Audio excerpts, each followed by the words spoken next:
Hello भाई। देखो, आज की वीडियो हमारी थोड़ी सी स्पेशल होने वाली है क्योंकि बहुत सारी अच्छी चीज़ें हुई। एक तो हमारे 1K कंप्लीट हो गई, तो देखो बहुत बहुत थैंक यू। बहुत मेहनत करी आप लोगों ने भी 1K होने में हमारे, बस सच में स्पीचलेस हो जाते हैं। ये तो एक माइलस्टोन सा आपने इस तरह से क्रॉस करवा दिया कि पता भी नहीं चला कि कैसे, तो थैंक यू सो। सेकंड क्या था कि आज बहुत सारे बच्चों ने पूछे थे कि भाई आप केवी में गए तो आपकी जर्नी कैसी थी, आपने कैसे प्रिपेयर किया, आपके पास और क्या क्या अवेलेबल ऑप्शंस थे, तो उन सब के बारे में आज बातचीत। एक चीज़। दूसरा, देखो बहुत सारे ऐसे दोस्त थे मेरे जो ये जानना चाहते थे कि भाई आप केवीएस में आए, आपके डीएसएसबी के एग्जाम क्लियर हुए थे, तो सब के आंसर्स करूंगा मैं इस वीडियो में। लेकिन डीएसएसबी को छोड़ के मैं केवी में क्यों आया, मेरे दोनों एग्जाम डीएसएसबी क्लियर हो गए थे, तो मैंने क्या थोड़ा सा मेरा प्रिपरेशन की स्टेज कैसी रही थी, तो हर चीज़ के बारे में बात करेंगे। आप तो बने रहिए वीडियो के साथ, तो लास्ट तक जरूर देखना। और अभी अगर आप यहाँ तक आ चुके हो तो एक बार वीडियो को प्लीज लाइक कर देना, चैनल को सब्सक्राइब कर देना अगर आप नए हो तो, ठीक है, आपका वेलकम है। एक चीज, चलिए स्टार्ट करते हैं। स्टार्टिंग से बताता हूँ। देखो मेरी 12th हुई 2015 में, तो फिर क्या हुआ 2017 तक हमारी डीएड कंप्लीट, जेबीटी जिसको बोलते हैं। उसके साथ ही जेबीटी के साथ ही दिसंबर में एस्टेट हो गया था मेरा क्लियर। 117 मार्क्स थे मेरे एस्टेट में।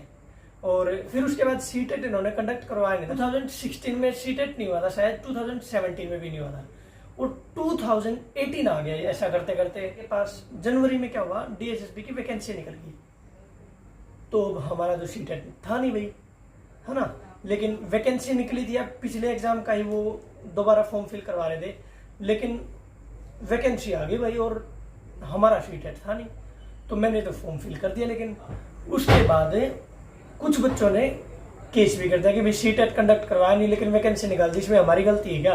क्योंकि हमारे तो जब से डीएड कंप्लीट हुई तब से सीटेट हुआ ही नहीं था। डीएसएसबी ने क्या किया, जिन जिन बच्चों ने केस करके और फिजिकली अपना एप्लीकेशन सबमिट करवा के आए थे ना, उनको तो ले ली एप्लीकेशन, और जो जो हमारी तरह थे जिन्होंने केवल फॉर्म फिल कर दिया था और बाद में केस किया था, वो फिर वैसे ही चीजें मतलब राम भरोसे हम आगे चल दिए। ठीक है भाई, जनवरी में हो गया। तो मेरी पहला एग्जाम मैंने वैसे मॉक टेस्ट देके देखता तो हूँ उतना क्या है टीचिंग जॉब में चीजें क्या आती, क्योंकि मेरे मन में तो बस एस्टेट था कि एस्टेट में जब 117 आ सकते बगैर इतनी तैयारी करे तो क्या ही गलत है इसमें, मतलब कोई बहुत बड़ी चीज नहीं है। तो वैसे ही मैंने एक मॉक टेस्ट देके देखा, और उसमें पता नहीं कैसे कि भाई पहले से ही तैयारी ठीक थी या फिर मतलब कुछ भी लगा लो आप, ठीक है, एक दिन में लगा लो, चले चाहे धूल में लाठी लग गई, और मेरे भाई उसमें 144 मार्क्स आ गए डीएसएसबी के में। मैं बता रहा हूँ मार्च में 2018 में। अब सीरियल वाइज चलेंगे हम, बिल्कुल एक एक चीज बताता हूँ आपको। तो मेरे 144 आ गए, मैंने अपनी प्रिपरेशन स्टार्ट कर दी। मेरे लिए साइकोलॉजी बिल्कुल नहीं थी, साइकोलॉजी बिल्कुल अनटच थी, समझ रहे हो, अनटच थी। और उसके अलावा जो बाकी पोर्शन था वो मेरा पहले से प्रिपेयर कर चुका था मैं, लेकिन कुछ टाइम से गैप आ चुका था उसमें। और अजम्पशन ये मान के चल रहे थे हम कि जून के एंड में या फिर जुलाई के फर्स्ट वीक में हमारे एग्जाम हो जाने हैं। तो मैंने उसी हिसाब से क्या किया, मैंने साइकोलॉजी के लिए कोचिंग लेनी स्टार्ट की, केवल साइकोलॉजी के लिए। वहां पे और मैंने अपनी पहले वीडियो में बताया, सुनील दिया करके सर है सोनीपत में, वहां से मैंने कोचिंग ली थी। 2 महीने के आसपास हुआ, पता नहीं 1.5 महीने के आसपास मैंने उनसे कोचिंग ली थी। बहुत गजब पढ़ाते थे वो। और आजकल वो ऑनलाइन गैलेक्सी एक्सिस की कोचिंग सेंटर की आप ऐप डाउनलोड करोगे ना, तो वहां पे डीएसएसबी के लिए साइकोलॉजी बहुत गजब, मतलब आप एक बार ट्राई करके देखना, उनकी डेमो क्लासेस अवेलेबल है। चलिए आगे फिर क्या हुआ, मैंने अपनी प्रिपरेशन स्टार्ट कर दी बिल्कुल जीरो से। तो मैं दिन में ऐसा होता था कि पूरा दिन खाली होता था, केवल मेरा डेडिकेटेड टाइम होता था मतलब डीएसएसबी, क्योंकि केवीएस का तब तक कुछ मुझे पता ही नहीं था। तो डीएसएसबी के फॉर्म फिल करके थे, इसलिए हम डीएसएसबी के उसमें लग गया। मुझे इतना पता था कि 100 नंबर की डीएसएसबी के फर्स्ट पार्ट होता है, 100 नंबर का सेकंड, और ऐसे नेगेटिव मार्किंग होते हैं, बस इतना। तो मैंने फिर धीरे धीरे क्या किया, मैंने अपनी प्रिपरेशन स्टार्ट की। मैंने क्या किया, कैसे प्रिपरेशन स्टार्ट की, कौन सी बुक करी, इसके लिए आप आई बटन में चेक कर सकते हो, मैंने एक वीडियो इसके ऊपर स्पेशल। क्या हुआ भाई, मैं मतलब एक नॉर्मल सी सबके साथ होता है कि मैं थोड़े दिन पढ़ता, फिर मेरे में गैप आने लग गया। अब मतलब मन में कहीं ना कहीं कॉन्फिडेंस तो था, क्योंकि साइकोलॉजी के लिए और सारी चीजों के लिए की भी मेहनत तो करा, कुछ ना कुछ तो होगा ही, है ना। और पहले वो 144 मेरे मन में कहीं ध्यान था। 90% ऐसे बच्चे होंगे जिनका जो बिल्कुल स्टार्टिंग से कर रहे हो, उनके पास ये 144 वाला एक मोटिवेशन नहीं था पीछे से कि भी मेरे तो पहले 144 आ चुके हैं इसलिए कर सकता हूँ और मुझे थोड़ी सी मेहनत करने की जरूरत है, बस ये मोटिवेशन बहुत सारे के पास नहीं होगा, ऐसा मान के चल रहा हूँ। एक ये चीज आएगी भी थोड़े दिन पढ़ता फिर उसके बाद गैप आ जाता, थोड़े दिन फिर पढ़ता, फिर गैप आ जाता। लेकिन ये मन में जरूर था मेरे कि भाई कंटिन्यू रहना है, चाहे कुछ हो जाए। मैं अगर मान लो 1 हफ्ता पढ़ा और फिर उसके बाद थोड़ा सा गैप आने लग गया, तो मैंने क्या किया, फिर मैं अपना मॉक टेस्ट कर लेता उस टाइम में। मुझे पता था मेरी थोड़ी सी प्रिपरेशन सिलेबस थोड़ा सा कम है अभी, लेकिन मैं मतलब खाली रहने के बजाय क्या करता, मॉक टेस्ट कर लेता। फिर मुझे असलियत पता चलने लगी अपनी। मेरे 62 मार्क्स आए उसमें, फिर उसके बाद 64 आते, फिर एक में 70 ये वो आए, फिर एक में 96 आए। लेकिन एक चीज थी कि मैंने अपना सिलेबस नहीं छोड़ा। मैंने साइकोलॉजी का सोच लिया था कि साइकोलॉजी मैंने पूरी कंप्लीट कर दी है, और साइकोलॉजी मैंने लगभग 1.5-2 महीने मेरी ऐसी हो गई थी कि मेरे 70 के आसपास 70 अबाउ आने लगे थे साइकोलॉजी में। और अब तक ही ध्यान रखना है केवीएस का कोई एनरोलमेंट नहीं हुआ था, केवीएस के फॉर्म भी नहीं भरे हुए थे, और सीटेट हमारा था ही नहीं। बस केवल मैं इस एजम्पशन में लगा हुआ था कि बस करना है, तैयारी तो कर ले, है ना, क्या पता फॉर्म मतलब कर ही ले। मेरे मन में बस ठीक है, थोड़ी बहुत गड़बड़ तो थी कि यार लेंगे नहीं लेंगे पता नहीं क्या होगा, लेकिन बस कर ही रहे थे हम कि भाई हमारी गलती थोड़ी है, हमने थोड़े कुछ किया है, हम तो वैकेंसी निकाल देने, फॉर्म फिल कर दिया। तो बस इतना मन में लेकर। अब एक बात बताओ यार, आपके पास कम से कम इतना तो है, सीटेट है, सारी चीजें हैं, है ना, नहीं है तो उनको पता है कि भाई जो भी कुछ हो, जिनके पास नहीं है वो मेरी तरह है भाई, उनके लिए भी। अब जब तक वीडियो देखोगे ना लास्ट तक आपको सारे आंसर मिल जाएंगे कि भाई सीटेट नहीं हो तो क्या हो जाएगा, ये हो जाएगा, वो हो जाएगा। कुछ नहीं होगा भाई, क्यों टेंशन ले रहे हो, बस वीडियो देखना आप लास्ट तक, मजा आ जाएगा आपको देख के। तो फिर क्या हुआ, मैं लगा रहता भाई, है ना, कुछ भी मतलब डर के मारे थोड़ा बहुत ऊपर नीचे यार अपना जैसा भी मन करके, लेकिन मैं लगा रहता। 1-1.5-2 महीने मेरा मतलब मोटा मोटा सिलेबस कंप्लीट। मॉक टेस्ट तो मैं पहले से ही स्टार्ट कर चुका था। मैं जब आपका 70% सिलेबस कंप्लीट हो जाए ना, तो आप स्टार्ट कर सकते हो भाई। मैं बिल्कुल एडवाइस करूँगा कि आप बिल्कुल स्टार्ट कर दो। उसके बाद तो कि एक बार तो जुलाई में ही हो गया था कि जुलाई के लास्ट तक एग्जाम हो जाएगा, और फिर उसके बाद हम फिर लग गया मैं बस इसी मन में कि एग्जाम होगा यार, देना ले ना ले, लेकिन कम से कम ये तो होगा कि एग्जाम क्लियर कर दिया, उसके बाद जो होगा देखी जाएगी। तो इतना मन में लगा के थोड़ी सी और मेहनत कर दी हमने, है ना। लेकिन एक चीज थी, पूरी प्रिपरेशन में मैं अपनी मम्मी से बहुत ज्यादा बातें करता, मैं उनसे यही पूछता था, मम्मी आपने लग गया ना, मैं नौकरी लग जाऊंगा, है ना। आप भी पूछ के देखना, अगर आपके मम्मी पापा अगर आपको अपनी प्रिपरेशन चेक करनी है ना, देख एक भाई की तरह लगा लो, छोटा भाई या बड़ा भाई जैसा भी लगाना ना आपने वैसा लगा लो।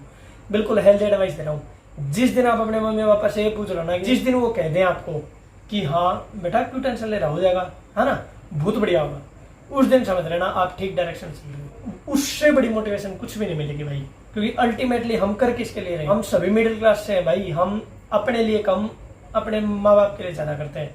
तो वही मन में मेरे था, मैं हमेशा हर दूसरे दिन पूछता था अपनी मम्मी से कि मम्मी लग गया था ना अपना, मेरा हो जाएगा, है ना, कदे ना हो। तो ऐसे ही कहते, अरे क्यों नहीं होगा, तो नॉलेज तो होगी कम से कम।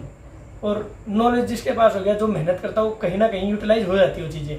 तो बस इतना मन में लगा के विश्वास सा करके यार थोड़ा सा आगे बढ़ गया मैं। तो ऐसे करके जुलाई का लास्ट आ गया, फिर हुआ धमाका। धमाका क्या हुआ, फिर आ गई दोबारा डीएसएसबी की वैकेंसी। पहले शायद एमसीडी की आई थी, बाद में डीओई की आई है, अब पता नहीं पहले डीओई की आई थी बाद में एमसीडी की आई है, लेकिन अगस्त में फिर डीएसएसबी की वैकेंसी आ गई भाई। और इन्होंने फिर सीटेट मांग लिया, और भाई फिर गड़बड़ होगी कि यार सीटेट तो इन्होंने कंडक्ट ही नहीं करवाया 2016 के बाद, और हमारी 2017 में मेरी जेबीटी कंप्लीट हुई है, और उसके बाद फिर अब मैं करूं क्या, है ना। हमने तो फॉर्म फिर फिल कर दिया, और करते क्या, और फिर केस कर दिया, और कोई ऑप्शन ही नहीं था हमारे पास। इनमें से एक एग्जाम ऐसा था डीएसएसबी के, इन दोनों में से एक जनवरी में वैकेंसी आई थी, एक अगस्त में, जो वो था जो उससे पहले 2016 में नहीं सॉरी 2017 में एक एग्जाम कैंसिल हुआ था डीएसएसबी का, है ना। वो कैंसिल हुआ एग्जाम रिकंडक्ट करवाने के लिए इन्होंने दोबारा फॉर्म फिल करवाए थे। तो इन दोनों में से एक वो भी था, ठीक है, और एड ऑन करके हमने भी फॉर्म भर दिए थे उसमें। तो सोच के देखो कितना कॉम्प्लिकेटेड सा सिस्टम हो गया था, लेकिन फिर भी भाई हमने जय श्री राम करके हम दो चल दिया आगे की तरफ। तो भाई फॉर्म फिल कर दिया हमने, और अब आया एक चेंज छोटा सा जो आप सब भी वेट कर रहे होंगे। फिर आ गई केवीएस की वैकेंसी, और सोच के देखो यार बिल्कुल कॉमन सेंस की बात है, कल को आप ऐसी जगह पे पहुंच जाओ ना, तो आप सीख लेना भाई केवीएस से कितना सुलझा हुआ सिस्टम है केवीएस का, कितना प्यारा सिस्टम है। इसीलिए बस केवीएस प्यार है भाई हमारा। मैनेजमेंट में क्या डिफरेंस है, थिंकिंग प्रोसेस में, वर्क कल्चर में क्या डिफरेंस है दोनों के, कितना सुलझा हुआ है केवीएस, कितनी गजब मैनेजमेंट सिस्टम है इसका, कितना बढ़िया वर्क कल्चर है, अब पता चलेगा आपको। डीएसएसबी ने देखो क्या डिसीजन दिया, मतलब कि भी जो फिजिकली हमें कोर्ट केस करके फिजिकली एप्लीकेशन देके गए ना, उनकी एप्लीकेशन तो हम मान लेंगे, लेकिन जिन्होंने केस करके फॉर्म वैसे ही फिल कर दिया ना ऑनलाइन, उनकी नहीं मानेंगे।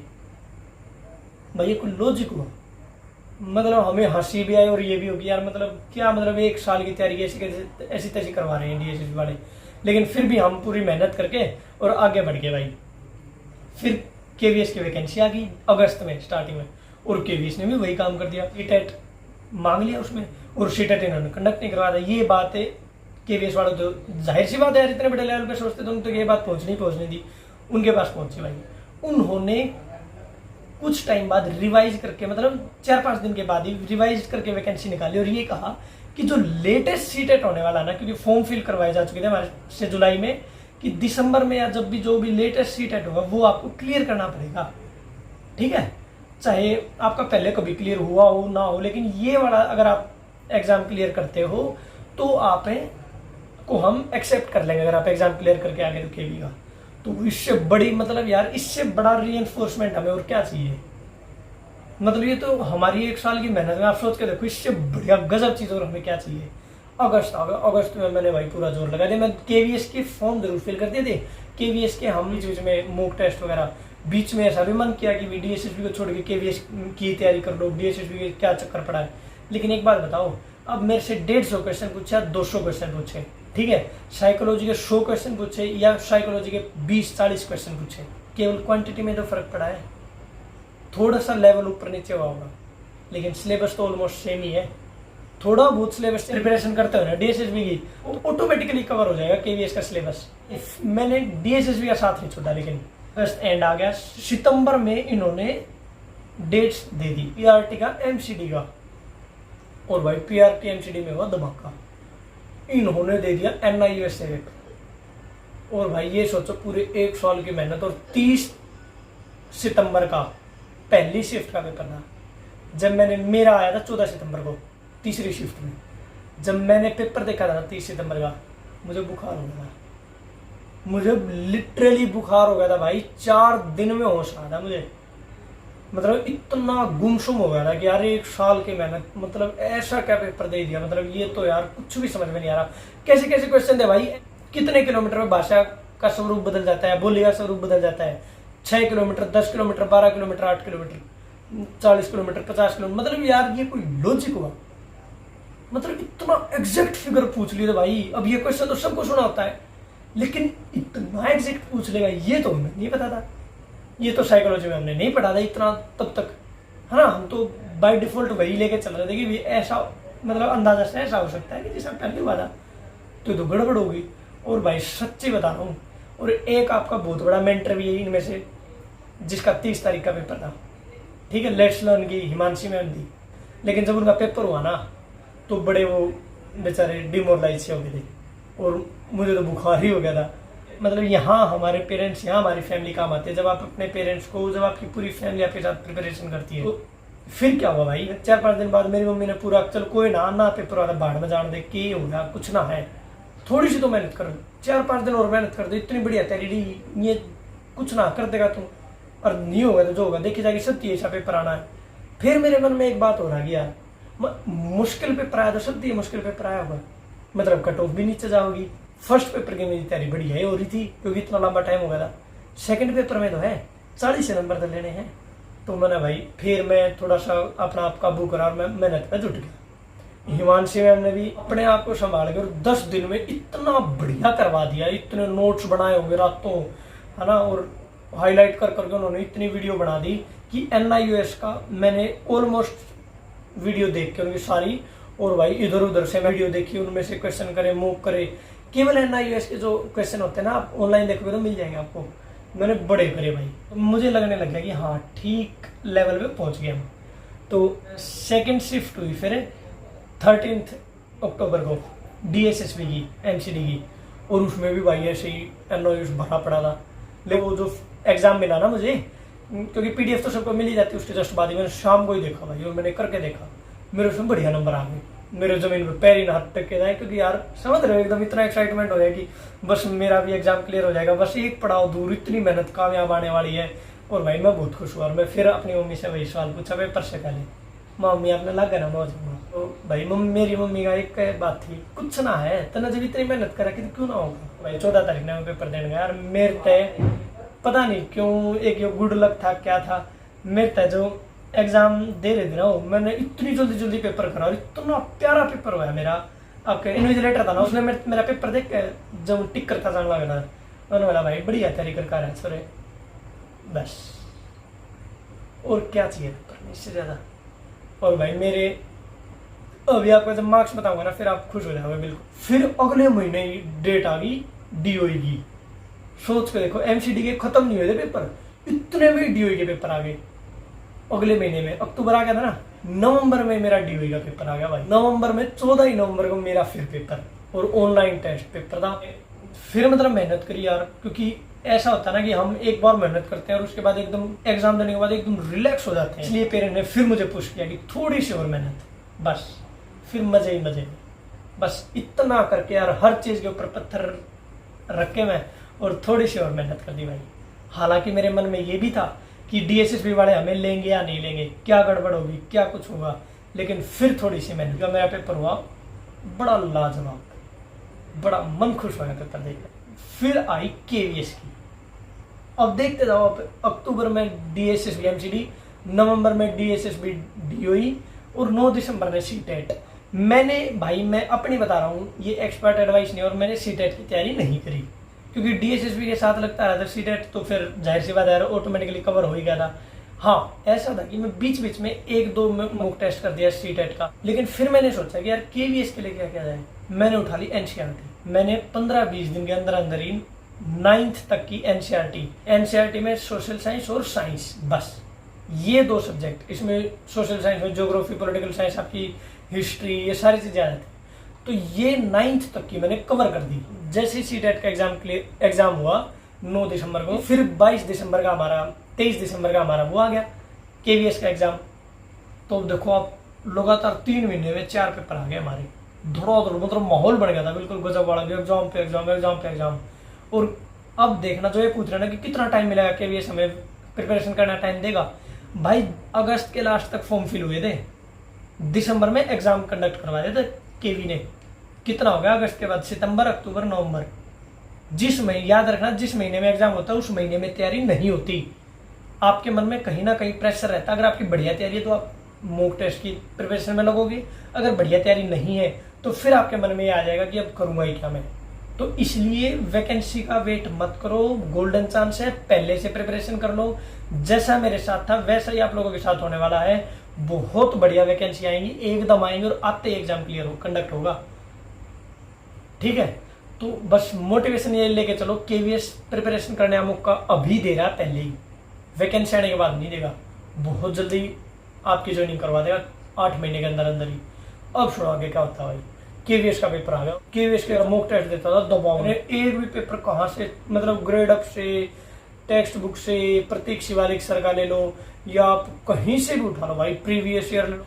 और केवी का मेरा भगवान की दया से बड़ा ठीक बढ़िया पेपर हुआ।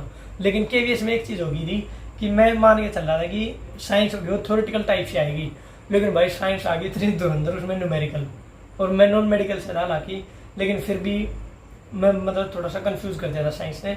और मैथ मेरा ठीक हो गया था, मैथ में मेरे 20 में से शायद 18 नंबर थे। अब मार्क्स मैं आपको लास्ट में बताऊंगा, मार्क्स सुनना मजा आ जाएगा आप लोगों को। मार्क्स सुनोगे ना कि यार मेहनत कितनी गजब चीज होती है ना।